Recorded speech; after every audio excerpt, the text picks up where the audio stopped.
Tiga. Assalamualaikum warahmatullahi wabarakatuh. Kami dari kelompok 4 ingin mempresentasikan implementasi TOGAF dalam transformasi digital PT Gading Putra Samudra.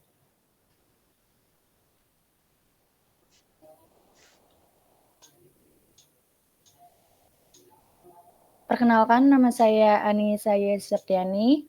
Ada teman saya Evelyn Bintang Herdanis, Muhammad Rizeki Gunawan, Rian Aditya Saputra, Sita Deliana, dan Wahyu Dharma Nur Aprilian. Latar belakang. Perkembangan zaman saat ini sangat berpengaruh pada proses bisnis perusahaan.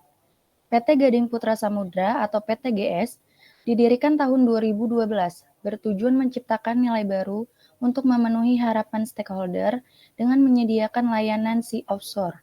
Meskipun IT sangat berperan dalam mendukung proses bisnis PTGS, saat ini belum ada implementasi sistem aplikasi manajemen yang dapat mengurangi human error dan meningkatkan keamanan serta efisiensi penyimpanan informasi perusahaan, terutama di bagian keuangan dan purchasing. Manfaat dan tujuan. Berdasarkan permasalahan latar belakang di atas, maka manfaat dan tujuan yang dicapai yang pertama yaitu memberikan solusi praktis dalam pengimplementasian sistem informasi yang dapat meningkatkan kinerja dan efisiensi perusahaan dan membantu PTGS dalam mengatasi kendala-kendala yang dihadapi dalam pengimplementasian sistem aplikasi di berbagai divisi.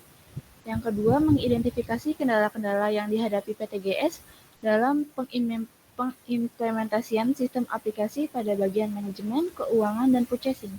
Yang terakhir, menyediakan rekomendasi solusi teknologi informasi yang dapat diterapkan untuk mengurangi human error dan meningkatkan keamanan, serta efektivitas penyimpanan data bagi para stakeholder di PTGS. Pengertian Enterprise Architecture dan TOGAF. Enterprise Architecture merupakan suatu rencana pencatatan cetak biru dari struktur, susunan pengaturan, pengelompokan fungsional, antarmuka, data protokol, logika fungsional, integrasi, dan teknologi dari sumber IT dan diperlukan untuk mendukung fungsi bisnis dan misi organisasi. Sedangkan TOGAF merupakan metode terperinci untuk membuat, mengelola, serta mengimplementasikan arsitektur enterprise dan sistem informasi yang disebut arsitektur development method. TOGAF juga membantu mengurangi risiko dalam pengembangan arsitektur organisasi. Arsitektur development method dirancang untuk memenuhi kebutuhan bisnis dan teknologi informasi berskala enterprise.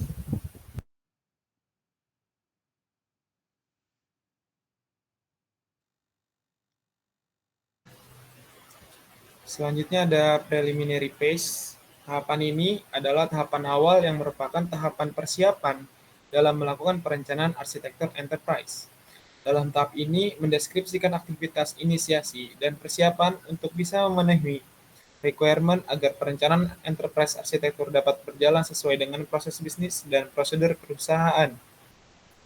Dalam melakukan perancangan ini, metode yang digunakan dalam menggunakan TOGAF ADM yang menggunakan 5 fase, yaitu arsitektur vision, business arsitektur, information system arsitektur, technology arsitektur, dan opportunities and solution. Yang pertama ada requirement management.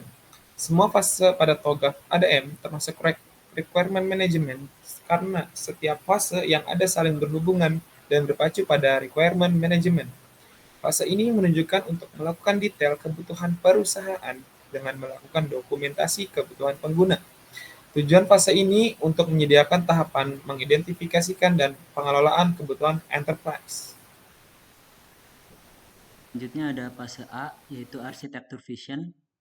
Pada tahapan ini berisi tentang visi, misi, dan tujuan bisnis dan struktur organisasi. Hal ini didapatkan dari proses observasi di dalam kantor dan melakukan wawancara pada stakeholder.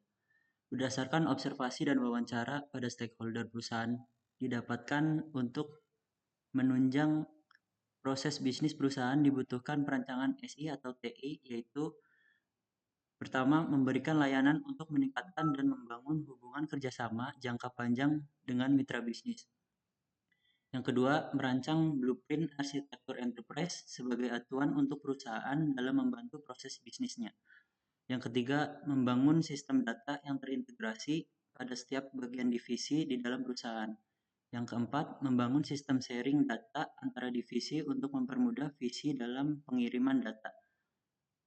Yang kelima, mampu membentuk sistem terintegrasi yang cepat dan akurat di dalam perusahaan. Selanjutnya ada fase B, yaitu bisnis arsitektur. Pada tahapan ini dianalisis proses bisnis yang berjalan pada PT Gading Putra Samudra. Secara garis besar, PT Gading Samudra pada saat ini adalah memberikan pelayanan seperti agensi, broker, logistik, crewing, manajemen, dan survei. Berdasarkan observasi yang dilakukan pada PT Gading Putra Samudra, proses bisnis hampir semua kegiatan-kegiatan yang dilakukan masih diproses dengan metode manual.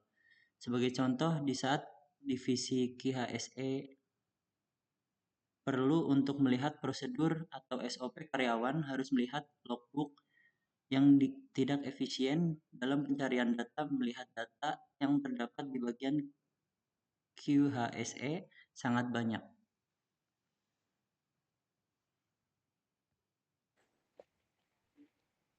Slide selanjutnya ada fase C, Information System Architecture. Fase ini bertujuan untuk membuat arsitektur sistem informasi. Dalam fase ini, pemodelan arsitektur terbagi menjadi dua, yaitu arsitektur data dan arsitektur aplikasi. Sebelum melakukan pemodelan arsitektur aplikasi, aplikasi data harus diidentifikasikan terlebih dahulu. Setelah berhasil mengidentifikasikan arsitektur data, akan dilanjutkan dengan pemodelan arsitektur aplikasi. Selanjutnya ada fase D, teknologi arsitektur. Pada fase ini menggambarkan struktur teknologi yang dibutuhkan oleh PT Gading Putra Samudra, dimulai dari penentuan teknologi yang dibutuhkan seperti perangkat keras dan perangkat lunak, dan juga memperimbangkan alternatif-alternatif dalam pemilihan teknologi. Pada saat ini, perangkat keras yang digunakan pada setiap divisi menggunakan komputer dengan spesifikasi yang bisa menunjang rekomendasi aplikasi yang diperlukan. Teknologi yang diusulkan adalah adanya penambahan personel komputer yang akan digunakan sebagai database dan dalam perangkat lunak yang digunakan sebagai sistem database, yaitu aplikasi database manajemen MySQL.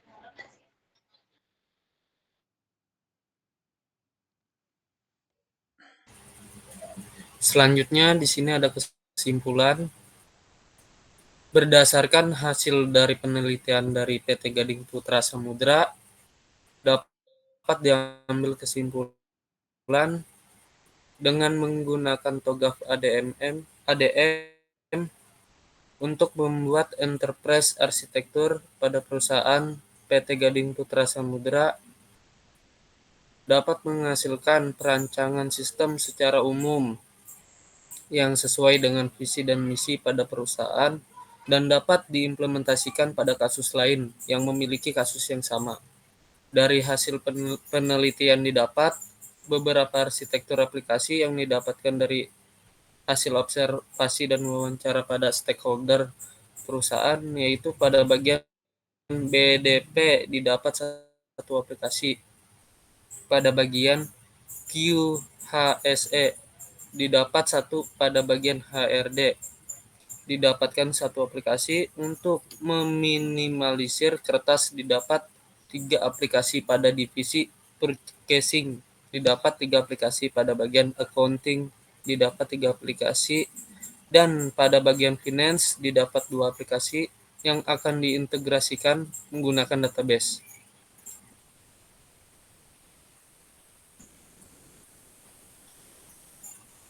Berikut adalah sarannya.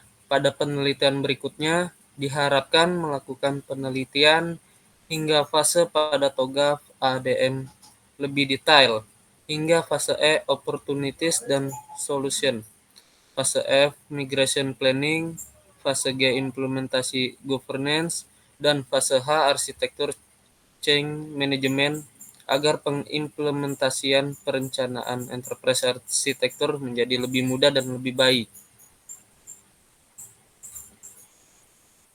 Sekian dari kelompok kami, kurang dan lebihnya mohon dimaafkan. Wassalamualaikum warahmatullahi wabarakatuh.